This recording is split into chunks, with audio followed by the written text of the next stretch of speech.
पंचम स्कंध में, जहां केतुमाल वर्ष में भगवती महालक्ष्मी भगवान की उपासना करती हैं, भगवान कामदेव स्वरूप में वहां विराजते हैं, भगवती महालक्ष्मी उपासना करती हैं और कहती हैं स्त्रियो व्रतैस्त्वाम ऋषिकेश्वरम पतिम। अब वो पूरा प्रकरण कहेंगे तो विलंब हो जाएगा। भगवती लक्ष्मी जी कह रही हैं कि संसार की समस्त नारियां इसीलिए पातिव्रत धर्म का अनुष्ठान करती हैं कि उनके पातिव्रत धर्माचरण का फल है आपकी प्राप्ति। ये पातिव्रत धर्म जो है ना, ये प्रतीकोपासना है। उनका जो पति है ना, वो परमात्मा का प्रतीक है, तो उपासना करेंगी वो पति की, मिल जाएंगे उनको भगवान। बोलो भक्तवत्सल भगवान की। धन्य है सनातन धर्म, जहां कन्या का पिता किसी सामान्य पुरुष को अपनी बेटी नहीं देता। वो कहता लक्ष्मी स्वरूपिणीम कन्याम विष्णु स्वरूपिणे वराय तुभ्यमहम संप्रददे। मैं अपनी लक्ष्मी स्वरूपा कन्या को विष्णु रूप वर के हाथ में दे रहा हूं। यहां तो वर को देने तो नारायण को ही दी जाती है। इस अब वस्तुतः पाणी ग्रहण तो नारायण ने ही किया है, मुर्दा किसी का हाथ पकड़ता है क्या?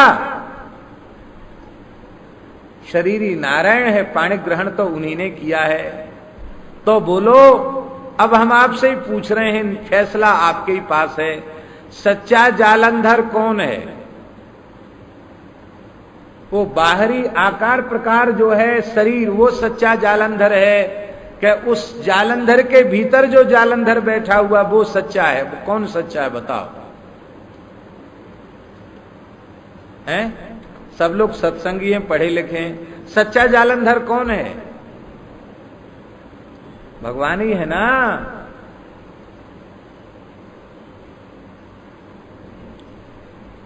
तो स्त्रियां आपको प्राप्त करने के लिए ही पातिव्रत धर्म का आचरण करती हैं। तो इतना उच्च कोटि का पातिव्रत है वृंदा का कि उसका फल ही है भगवान की प्राप्ति, और न चाहते हुए भगवान की प्राप्ति हो रही है। वो नहीं चाहती है, वो तो जलंधर को ही चाहती है। बोले भाई तुमको ज्ञान नहीं है तो इसके लिए हम क्या करें? जिसको तुम पति कह रहे हो वो पति नहीं है, वो तो मुर्दा है, शरीर है, पति तो मैं हूं। अब भगवान मिल गए। अब भगवान भगवान के रूप में क्यों नहीं आए? कहना चाहिए था तुम उत्तम पतिव्रता हो और तुम्हारे पातिव्रत के फल के रूप में मैं आ गया हूं। चतुर्भुज रूप में आ जाते, जलंधर बन के क्यों आए? क्योंकि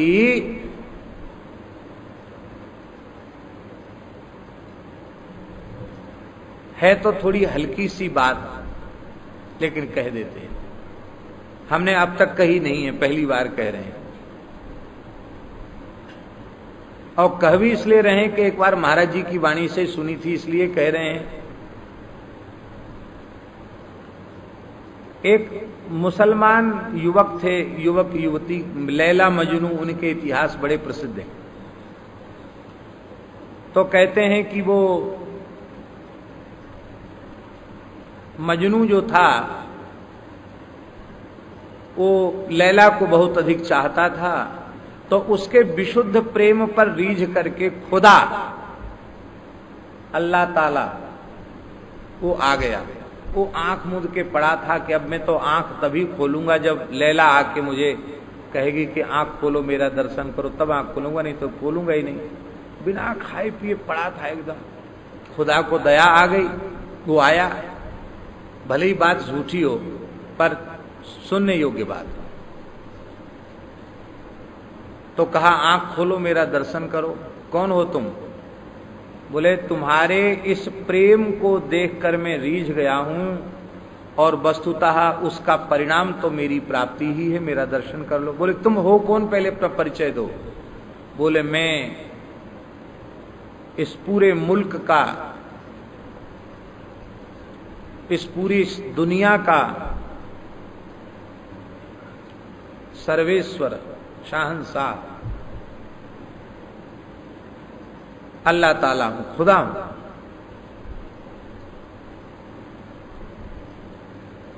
बोले हमको खुदा का दर्शन नहीं करना, अल्लाह का दर्शन नहीं करना, तुमको दर्शन देना है तो लैला बन के आओ।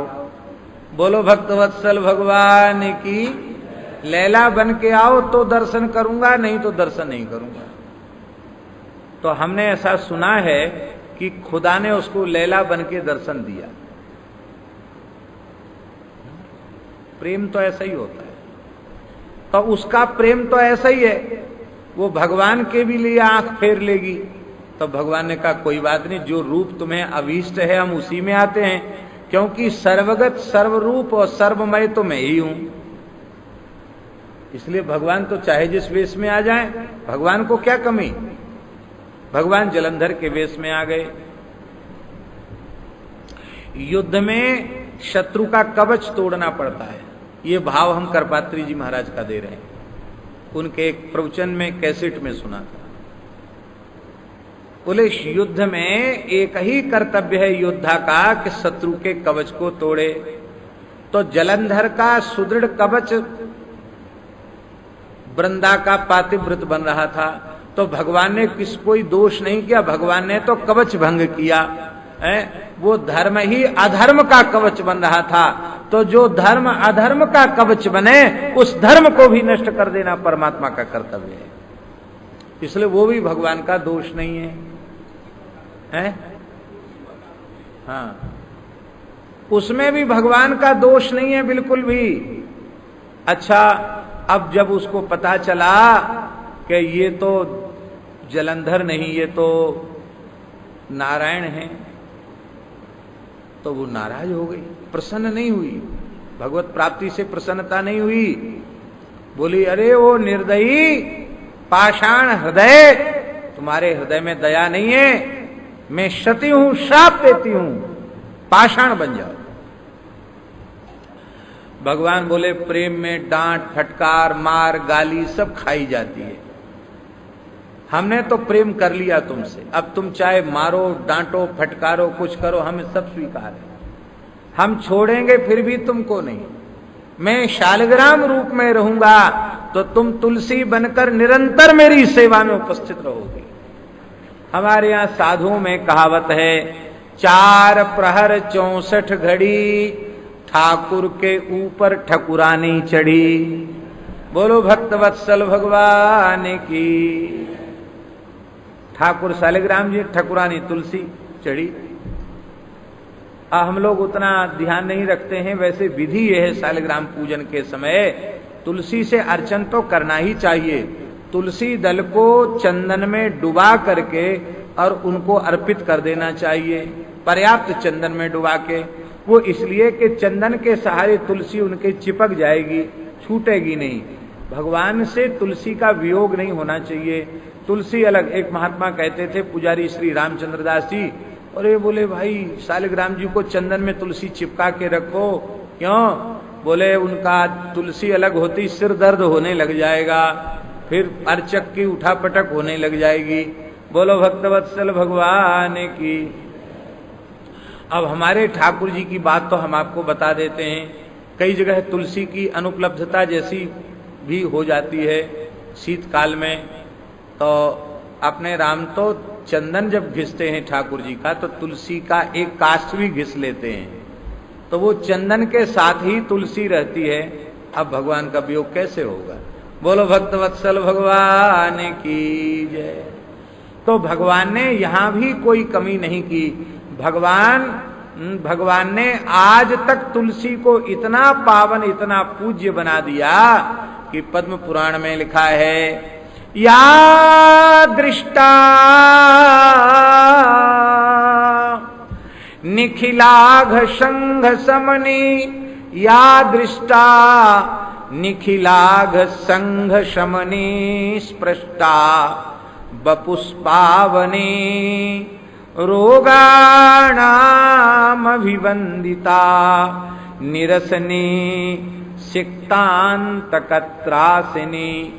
प्रत्यासक्ति विधायनी, भगवतः कृष्णस्य संरोपिता,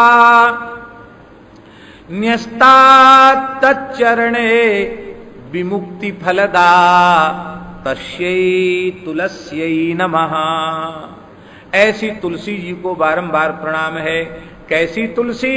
बोले या दृष्टा निखिलाघ संघ समनी, जो दर्शन मात्र से संपूर्ण पापों के समूह को समाप्त कर देती है।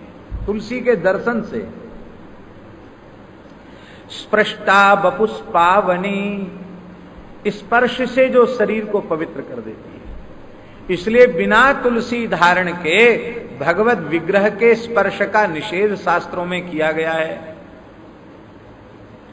यह मलमूत्र का भांड है, चाहे जितना धो माजो मिट्टी पानी का प्रयोग करो, यह कभी पवित्र होता ही नहीं।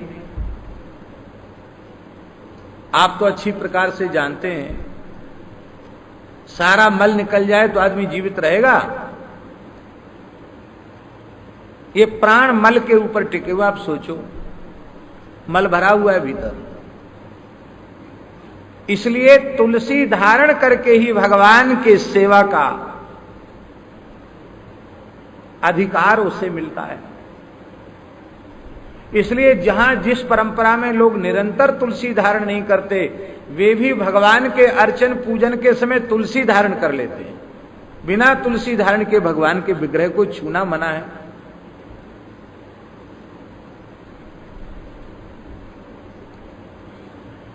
तुलसी के लिए लिखा है यज्ञोपवीत वधार्या कंठे तुलसी मालिका,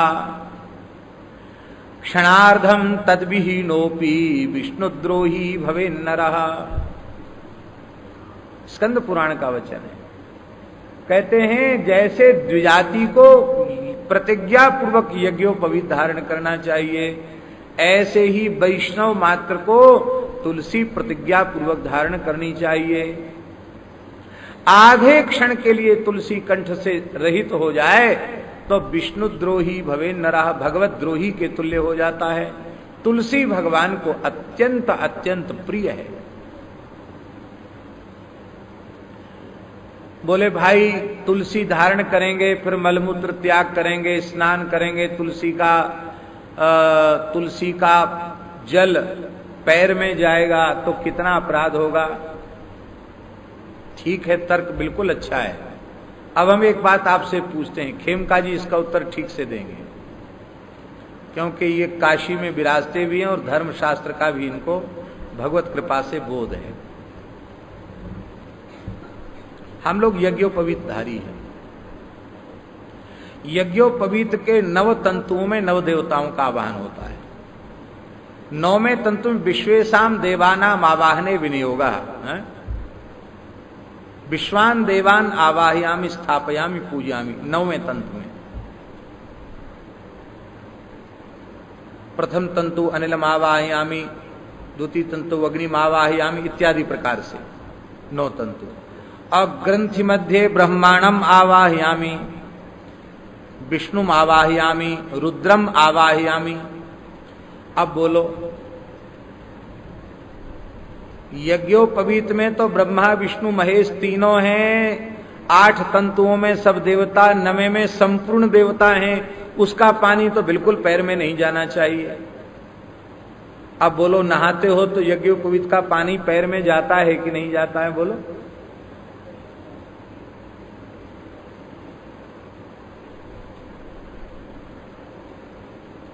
हमें क्या करना चाहिए, क्या नहीं करना चाहिए, इसमें हमारा तर्क भी प्रमाण नहीं है। हमको प्रमाण मत मानो, शास्त्र को प्रमाण मानो। पुराण में लिखा है स्नान काले तु यस्यांगे दृश्यते तुलसी शुभा सर्वतीर्थेषु स्नातम भवति तेन न संशयः। स्नान के समय जिसके शरीर पर तुलसी होती है, संपूर्ण तीर्थों में स्नान का पुण्य उसे मिल जाता है। इस चक्र नदी, गंडकी नदी, इसको चक्र नदी भी, चक्र गंगा भी कहा गया है। चक्र नदी, शालिग्रामी गंगा, गंडकी नदी, काली गंडकी भी वहां लोग कहते हैं, ये प्रवाहित होती है। और इसी गंडकी की शिलाओं में शालिग्राम भगवान प्रकट होते हैं। शालिग्राम भगवान प्रकट होते हैं जिनके ऊपर नीचे चक्र के चिन्ह बने हुए होते हैं।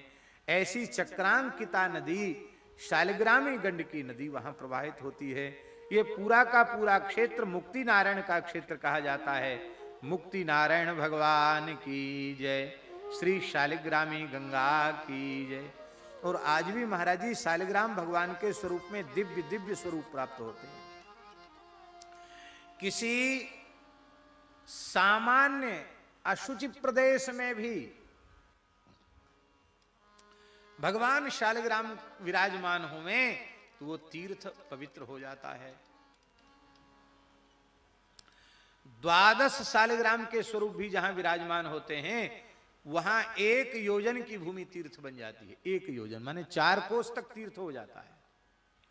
और महाराज जी जहां 1.25 लाख भगवान शालिग्राम विराजमान हो जाते हैं वहां मरने वाले कीट पतंग की भी मुक्ति हो जाती है। कीट पतंग की भी मुक्ति हो जाती है। इतनी महिमा है शालिग्राम भगवान की पुराणों में कि क्या करें, उसको अलग से लिखा जाए तो एक स्वतंत्र ग्रंथ हो जाएगा। न मंत्रम न च भावना, मंत्र का बोध न हो, भावना भी न हो, केवल शालिग्राम का दर्शन स्पर्श भी जीव को पवित्र कर देता है। हजारों बार चांद्रायण तप्त कृच्छ प्राजापत्य आदि व्रतों का अनुष्ठान किया जाए, हजारों बार पंचगव्य का प्राशन करके प्रायश्चित किया जाए, उससे जितनी शुद्धि होती है उतनी शुद्धि केवल एक बार भगवत शालिग्राम जी का चरणामृत लेने से हो जाती है। बड़ी भारी महिमा है, क्या कहें। 1000 मुख भगवान शेष के हैं, वो भी शालिग्राम जी की महिमा का वर्णन नहीं कर सकते। साक्षात नारायण है, साक्षात भगवान, साक्षात भगवान, सबसे सस्ते भगवान हैं। बड़ी सरल पूजा है भगवान की। क्या पद्धति है शालिग्राम जी की सेवा की? बढ़िया से आपको भगवान ने योग बना तो बढ़िया से बढ़िया करो, अच्छी बात है, पर सबसे सरल पद्धति है शालिग्राम भगवान की। धो के पी लो और दिखा के खा लो। बोलो भक्तवत्सल भगवान की। धो के पी लो, चरणामृत हो गया, दिखा के खा लो, प्रसाद हो गया। ऐसी शालिग्राम भगवान की पद्धति है। शालिग्राम भगवान में सब स्वरूप प्रकट होते हैं। माने भगवान श्री हरि सर्वगत सर्वरूप सर्वमय हैं, ये प्रमाणित करने वाले भगवान शालिग्राम जी ही हैं। शालिग्राम भगवान,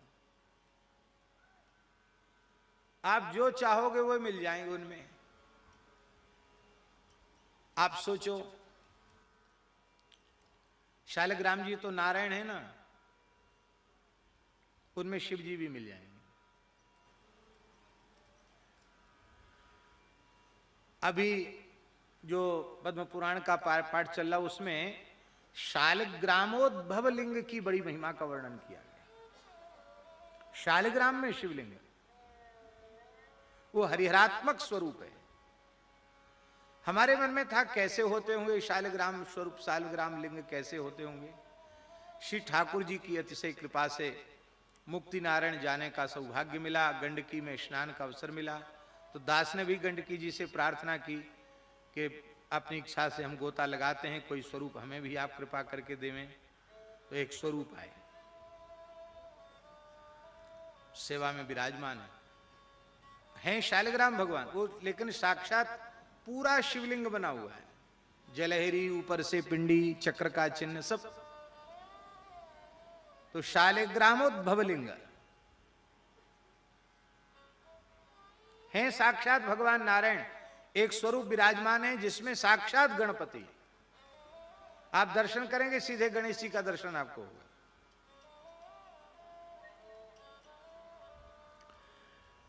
एक स्वरूप हैं भगवान शालिग्राम के जिनमें साक्षात श्री कामधेनु माता। तो हमको कई बार लगता है कि हमको तो सब ठाकुर जी हमारे ठाकुर जी के रूप में मिल गए। गौ माता भी शालिग्राम जी के रूप में, गणेश जी भी शालिग्राम जी के रूप में, सूर्य नारायण भी शालिग्राम जी के रूप में, शंकर जी भी सब उसी रूप में मिल गए। बड़ा दिव्य दर्शन है।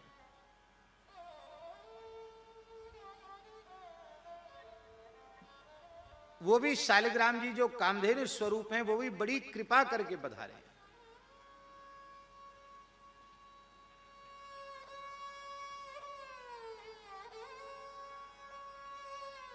सदगुरु जन्म शताब्दी महोत्सव में हम लोग जनकपुर गए थे, एक वैष्णव के यहां गए।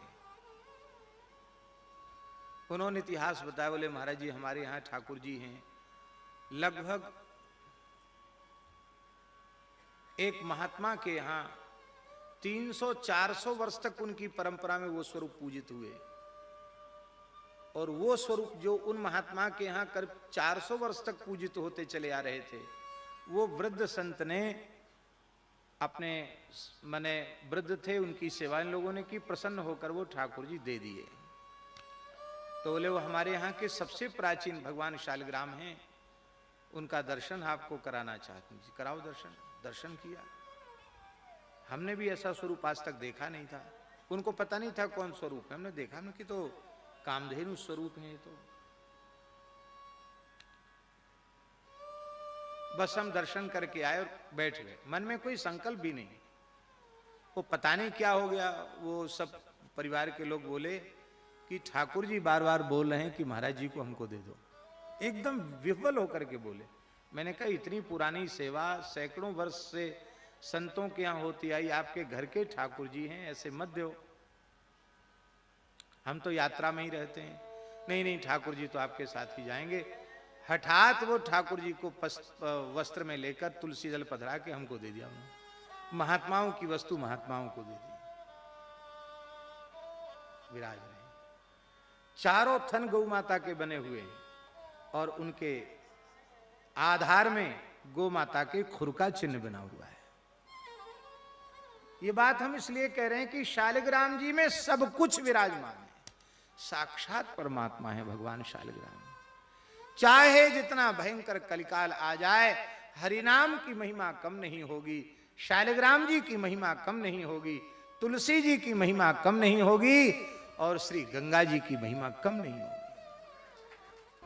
राम कृष्ण की प्यारी गैया सारे जग की माता है।